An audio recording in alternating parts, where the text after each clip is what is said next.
Defence pharmaceutical industries में जो fresh candidates है ना, उसको फार्मा में एंट्री करने के लिए बड़े प्रॉब्लम को फेस करना पड़ता है इनिशियल स्टेज पे। उसको थ्रू डिफरेंट इंटरव्यू के प्रोसेस से गुजरना पड़ता है। अब इंटरव्यू में बड़े टफ और डिफरेंट किस्म के क्वेश्चन आंसर उससे पूछे जाते हैं पहली एंट्री के लिए। तो आज की मेरी वीडियो का फोकस ये, जो फ्रेश कैंडिडेट्स से इंटरव्यू में क्वेश्चन आंसर पूछे जाते हैं सेलेक्टेड, उनको आज हम इस वीडियो में डिस्कस करेंगे। तो आगे चलते हैं, और आगे चलने से पहले आप देख रहे हैं मेरा चैनल वॉइस ऑफ ज्ञानी और मैं सफदर खान ज्ञानी। देखिए फ्रेंड्स, सबसे पहला एक आपसे एक नॉन टेक्निकल सवाल होगा जो टेक्निकल इंडस्ट्री के प्लांट सर्च के, उस पर सवाल ये है कि उसको आप अपने तौर पे प्रिपेयर्ड रखना है। उस पर सबसे पहले आपसे पूछ सकते हैं, tell me about yourself. आपको अपने बारे में बताना है और आपको प्रिपेयर्ड होकर जाना है। वाई वी हायर्ड यू, हम आपको क्यों हायर करें, what's your weaknesses, what's your strength. अपने आप को 5 साल बाद इस कंपनी में कहाँ देखते हैं, कंपनी आपको किस बेस पे हायर करे। इस तरह के सवाल शुरू में आपसे लाजमी पूछे जाएंगे, आपको इसके लिए प्रिपेयर होकर जाना है, याद रखिएगा, ठीक है। अच्छा, दूसरा फिर टेक्निकल सवाल जो बड़ा इंपॉर्टेंट आपसे पूछा जाएगा, what is the difference department in pharmaceutical industry. Pharmaceutical industries में कौन कौन से डिपार्टमेंट होते हैं, तो इसका आंसर आपने देना है। फार्मास्यूटिकल इंडस्ट्रीज में प्रोडक्शन डिपार्टमेंट होता है जो मैन्युफैक्चरिंग करता है, क्वालिटी कंट्रोल डिपार्टमेंट होता है और क्वालिटी एश्योरेंस डिपार्टमेंट होता है, मार्केटिंग डिपार्टमेंट होता है, सेल्स डिपार्टमेंट होता है, एचआर डिपार्टमेंट होता है, एडमिन डिपार्टमेंट होता है, फार्मास्यूटिकल इंडस्ट्रीज में लिस्टिंग डिपार्टमेंट होता है और डिस्पैच का डिपार्टमेंट होता है और वेयर हाउस का डिपार्टमेंट होता है। ये डिफरेंट डिपार्टमेंट फार्मास्यूटिकल इंडस्ट्रीज में एग्जिस्ट करते हैं। इसके बाद question number 3, what are the dosages form in pharma. Pharma industry में कौन कौन सी डोजेज फॉर्म होती है, तो फार्मा इंडस्ट्री में आपको सिंपली आंसर करना है। एक टैबलेट फॉर्म होती है डोजेज फॉर्म में, कैप्सूल होता है, सिरप फॉर्म में होता है, इसको हम लिक्विड फॉर्म में कंसिडर करेंगे, ऑइंटमेंट एंड क्रीम होता है, ठीक है। इसके अलावा आईवी सॉल्यूशंस होते हैं, इसके अलावा इंजेक्शन मैन्युफैक्चरिंग करता है, इसके अलावा पाउडर्स वगैरह फार्मास्यूटिकल इंडस्ट्रीज में सारी डोजेज फॉर्म मैन्युफैक्चरिंग हो रही होती है, ठीक है। इसके बाद question 4, what is pharmacopoeia. Pharmacopoeia basically क्या होती है, तो इस हवाले से आपने ये कहना है कि फार्माकोपिया बेसिकली गाइडलाइन है जो नॉर्मली फार्मा इंडस्ट्री के अंदर दो तरह की फार्माकोपिया को बहुत ज़्यादा फोकस किया जाता है। इसमें यूएसपी यूनाइटेड स्टेट फार्माकोपिया और ब्रिटिश फार्माकोपिया, ये आपको प्रॉपर एक मैन्युफैक्चरिंग प्रोसीजर बता रहे होते हैं। इंस्ट्रूमेंट को कैसे हैंडल करना है वो इस फार्माकोपिया आपको बताया जा रहा होता है। इसके अलावा क्वालिटी के ऑपरेशंस पे जो कैलिब्रेशन से, वैलिडेशन से, कंप्लायंस से, वो सारी गाइडलाइंस प्रॉपर इस ऑथोराइज बुक के अंदर आपको मिलती है। ये रिपोर्टेड बुक्स होती हैं, ठीक है। बेसिकली गाइडलाइन, ये आपने इसका आंसर करना है।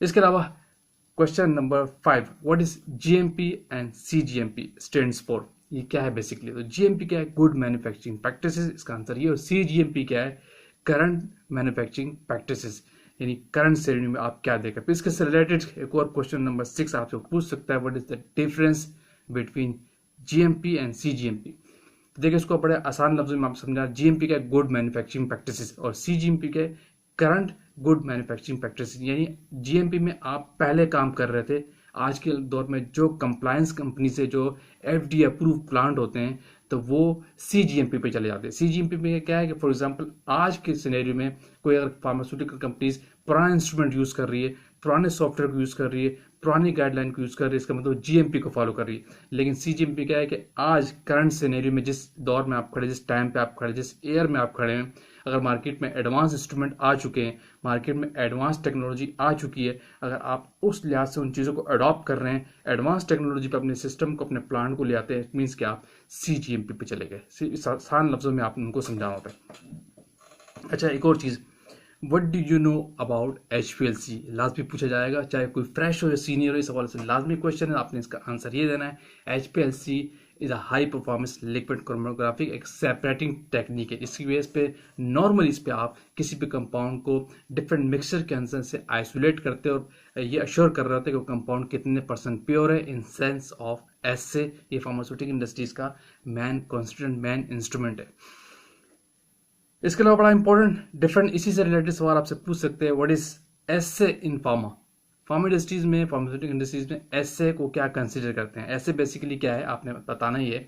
ऐसे किसी भी कंपाउंड को, किसी भी रॉ मटेरियल को, उसमें उसकी प्योरिटी चेक करने को एसे कहते हैं। यानी कंपाउंड प्रोडक्ट में जिस स्टेज पे आपके पास आती है क्वालिटी कंट्रोल डिपार्टमेंट टेस्टिंग के लिए, उसमें जेनेरिक को जो एपीआई होता है वो कितने % प्योर है, उसकी एफिकेसी को टेस्ट करना एसे की फॉर्म में किया जाता है, इसको हम एसे कहते हैं। इसके अलावा बड़ा इंपॉर्टेंट चीज़ और, what is the difference between generic and brand name. तो इसमें आपने आंसर ये करना है, जो जेनेरिक है बेसिकली जो आपका जो प्रोडक्ट मार्केट में जा रहा होता है उसके अंदर जो मेन कॉन्स्टेंट होता है एपीआई जिसको हम कहते हैं, एक्टिव इंग्रेडिएंट्स होता है जो किसी डिजीज के लिए रिएक्ट कर रहा होता है उसको हम एपीआई कहते हैं। इसके अलावा जिस उस एपीआई को जिस मार्केट में नेम से सेल किया जा रहा होता है उसका ब्रांड नेम होता है, उसका प्रोडक्ट नेम होता है। बेसिकली मार्केट में लोग ब्रांड से और प्रोडक्ट नेम से जान रहे होते हैं, उसको हम इस तरह डिफरेंस करेंगे। API is the active role होता है उस प्रोडक्ट के अंदर, और उस प्रोडक्ट को जिस मार्केट नेम से ब्रांड किया जा सेल किया जा रहा था उसका ब्रांड नेम कहलाता है, मार्केट नेम कहलाता है, प्रोडक्ट नेम जिसको हम कहते हैं। डिफरेंस, एक और question number 10, difference between semi finish and finish product. इसमें आप कैसे डिफरेंस करेंगे इजीली, आसान। तो डेफिनेटली इसमें आपने आंसर ही करना है, जो प्रोडक्ट आपकी फाइनल स्टेज पे ना हो यानी इंटरमीडिएट स्टेज पे क्वालिटी कंट्रोल में आती है उसको हम सेमी फिनिश कहते हैं। जो फिनिश ना हो जैसे कि ग्रेन्यूल्स हो गए, जैसे कि बल्क कैप्सूल आ गए, जैसे कि सिरप आ गए पीएच के लिए, या कोई टैबलेट डीटी के लिए आ रही, ये सेमी फिनिश प्रोडक्ट कहलाती है। लेकिन अगर कोई प्रोडक्ट फाइनल स्टेज पैकिंग होके, कोटिंग होके, मैन्युफैक्चरिंग होके, फील्ड होके जो आपके पास आती है जिसकी बेस पे उसको आप मार्केट में लॉन्च कर सकते हैं, सेमी फिनिश को आप लॉन्च नहीं कर सकते, तो जो मार्केट में लॉन्च होने वाली प्रोडक्ट होती है, फाइनल स्टेज की जो प्रोडक्ट होती है उसको हम फिनिश प्रोडक्ट कहते हैं। एक और बड़ी इंपॉर्टेंट चीज, what is potency in pharma industry में पोटेंसी से आप क्या समझते हैं? पोटेंसी क्या है? किसी भी प्रोडक्ट को, किसी भी मटेरियल की उसकी एफिकेसी बताता है कि कोई चीज कितने परसेंट प्योर है। अगर वो रॉ मटेरियल की केस में बात करेंगे तो रॉ मटेरियल की पोटेंसी चेक करने से मीन्स कि वो रॉ मटेरियल कितने परसेंट प्योर है। यही पोटेंसी जब आप सेमी फिनिश या फिनिश प्रोडक्ट में आप चेक करते हैं तो देखते हैं कि जो उसमें एक्टिव इंग्रेडिएंट्स जितने परसेंट डाला गया है वो उतने परसेंट प्योर है या नहीं। जो सेमी फिनिश या फिनिश स्टेज पे चेक करना उसकी पोटेंसी कहलाता है। What is difference, question number 12, between as is potency and dried potency. क्या डिफरेंस है दोनों में? तो एज इज पोटेंसी वो होती है जो किसी कंपाउंड के अंदर जैसी है उसी हालत में। फॉर एग्जांपल अगर किसी कंपाउंड में वाटर लगा हुआ है, वाटर कॉन्स्टिट्यूएंट या अदर मॉलिक्यूल्स हैं, उसके साथ जो पोटेंसी कैलकुलेट की जाएगी वो एज इज कहलाएगी। जब किसी पोटेंसी के अंदर मॉलिक्यूल से वाटर एलिमिनेट करके जो आप कैलकुलेट करके पोटेंसी निकालते वो उसकी ड्राइड पोटेंसी कहलाती है। क्लियर हो गया? एक और question number 13, what is BMR. BMR से आप क्या समझते हैं? बीएमआर बेसिकली क्या है? Batch manufacturing record. जो फार्मास्यूटिकल इंडस्ट्रीज में प्रोडक्ट मैन्युफैक्चर हो रही होती है, इनिशियल स्टेज से लेकर डिस्पेंसिंग से लेकर फाइनल स्टेज तक जाती है, और डिफरेंट स्टेज पर उसका जो रिकॉर्ड टेस्टिंग का, मैन्युफैक्चरिंग का, इन प्रोसेस का रिकॉर्ड किया जा रहा होता है। एक एक स्टेज का, ग्रेन्यूल्स का, सेमी फिनिश का, फिनिश का, ब्लिस्टर का, वेयर हाउस के डिस्पेंसिंग का, लाइन क्लियरेंस का, टेस्टिंग की क्वालिटी कंट्रोल रिपोर्ट्स का, जिसके साथ उस प्रोडक्ट का बेस नंबर जो होता है सारा बंच बनाया जाता है, जिसको बैजिस्ट्री भी कहते हैं। ये उस प्रोडक्ट का बीएमआर कहलाता है, किसी खास स्पेसिफिक बैच के लिए होता है। ठीक है। दूसरा, व्हाट इज एसओपी। एसओपी से क्या मतलब है आप फार्मास्यूटिकल इंडस्ट्रीज पे? देखिए, एसओपी को जब भी आपने डिफाइन करना है, एसओपी बेसिकली क्या है? एक रिटर्न प्रोसीजर होता है जिसकी बेस पे आप कोई भी ऑपरेशन, कोई भी प्रोसेस परफॉर्म कर रहे होते हैं। एसओपी फार्मास्यूटिकल इंडस्ट्रीज में कंट्रोल डॉक्यूमेंट्स होते हैं, अनकंट्रोल एसओपीज अलाउ नहीं होती। चाहे आप टेस्टिंग कर रहे हैं तो एसओपी आपके पास यूज होगी, चाहे इंस्ट्रूमेंट को ऑपरेट कर रहे हैं उसकी ऑपरेशनल एसओपी होगी, चाहे मैन्युफैक्चरिंग का कोई प्रोसेस परफॉर्म कर रहे हैं तो उसके लिए एसओपी होगी, चाहे मैन्युफैक्चरिंग के अंदर ब्लिस्टिंग, ग्रेनुलेशन, कोई भी स्टेज पे आप वर्किंग कर रहे हैं, किसी भी प्रोसेस में इन्वॉल्व है, तो उनके लिए पहले एक डॉक्यूमेंट होता है। कोई भी ऑपरेशन परफॉर्म करने से पहले फार्मा इंडस्ट्री में एसओपी का होना वेरी नेसेसरी है, यानी एक रिटन प्रोसीजर है, एक कंट्रोल डॉक्यूमेंट है जिसकी बेस पे आप अपने प्रोसेस को परफॉर्म कर रहे हो, तो उसको हम एसओपी कहते हैं, स्टैंडर्ड ऑपरेटिंग प्रोसीजर कहलाता है। एक और चीज, what is the role of QC and production department in pharma industry के अंदर क्यूसी और प्रोडक्शन का क्या रोल है? तो याद रखिए, जो प्रोडक्शन की बात करें, प्रोडक्शन का बहुत बड़ा रोल है, क्योंकि जितनी मैन्युफैक्चरिंग फार्मा इंडस्ट्री के अंदर हो रही होती है वो प्रोडक्शन डिपार्टमेंट होती है। प्रोडक्शन कंपनी को जितने ऑर्डर्स होते हैं उनको फुलफिल कर रहा होता है इन सेंस ऑफ मैन्युफैक्चरिंग, लेकिन इसके साथ साथ क्वालिटी एश्योरेंस और क्वालिटी कंट्रोल डिपार्टमेंट का बहुत बड़ा रोल है। बैकबोन है क्यूसी डिपार्टमेंट फार्मा इंडस्ट्री के अंदर। Quality control department basically check करता है जो प्रोडक्शन मैन्युफैक्चरिंग में हो रही है वो ठीक हो रही है या नहीं, as per compliance, as per CGMP, as per GMP, as per document हो रहा है, उस चीज को इंश्योर करना क्यूसी क्यूए का काम होता है। ये बेसिक रोल है बहुत बड़ा। एक और चीज, what do you know about the stability study in pharma industry. Pharma industry के अंदर स्टेबिलिटी टेस्टिंग क्या होती है बेसिकली, इसका आंसर आप ये देंगे। देखो, कोई भी जो प्रोडक्ट मैन्युफैक्चरिंग फार्मास्यूटिकल इंडस्ट्रीज की हो रही होती है, एट पर्टिकुलर टाइम के बाद उस पर क्या इफेक्ट आ रहा है, क्या वेरिएशन उसके अंदर आ रहा है, क्या उसके अंदर चेंजेस आ सकती है इन्वायरमेंट के इफेक्ट से, टेम्परेचर के इफेक्ट से। तो उस चीज़ को चेक करना एक ख़ास टाइम के बाद, पर्टिकुलर इंटरवल्स के बाद स्टेबिलिटी स्टडी कहलाता है। और फार्मा इंडस्ट्री के अंदर मैंडेटरी डिपार्टमेंट है, इसके बगैर कोई भी प्रोडक्ट आप लॉन्च नहीं कर सकते।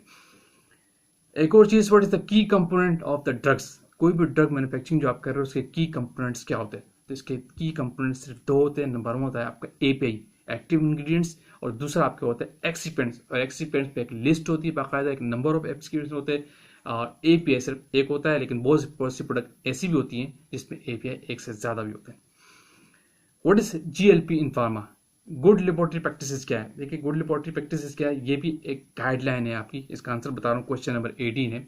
एक गाइडलाइन, इसमें आप लेबोरेटरी की प्रैक्टिसेस देखते हैं। लेबोरेटरी में बेस्ट प्रैक्टिसेस क्या है वो आप देख रहे होते हैं कि एज पर गाइडलाइन क्या कहती है, CFR 21 आपको क्या कह रहा है, गुड मैन्युफैक्चरिंग प्रैक्टिस क्या है, जिसके अंदर जीएलपी के अंदर आप इंस्ट्रूमेंट की कैलिब्रेशन भी देखते हैं, वैलिडेशन भी देखते हैं, प्रोसेस सारे जो क्यूसी के ऑपरेशन से वो अंडर जीएलपी आते हैं, लेकिन जीएलपी इटसेल्फ अंडर आती है जीएमपी के। इस तरह से आपने जवाब देना है। जीएमपी एक बड़ी गाइडलाइन है, जीएलपी उसके अंडर आ रही होती है।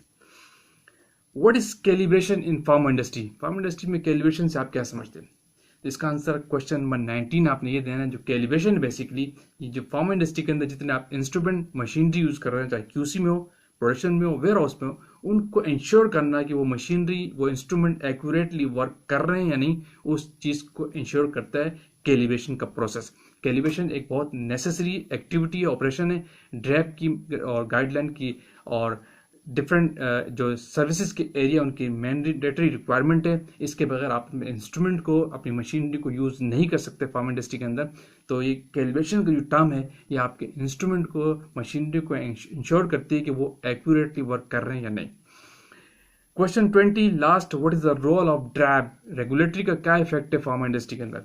तो ड्रैब जो है बहुत इंपॉर्टेंट रोल अदा करती है, क्योंकि फार्मा इंडस्ट्री जिसके तावे होती है, जिसके अंडर काम करती है, वो ड्रैप होती है। जिस कंट्री के अंदर आप एग्जिस्ट कर रहे हैं, चाहे पाकिस्तान हो, इंडिया हो, यूएस हो, किसी भी कंट्री को, जैसे यूएस एफडीए के अंडर कंट्रोल आ रहे थे, पाकिस्तान के हम ड्रैप की बात करते हैं, रेगुलेटरी। इंडिया में भी इसी तरह रेगुलेटरी है।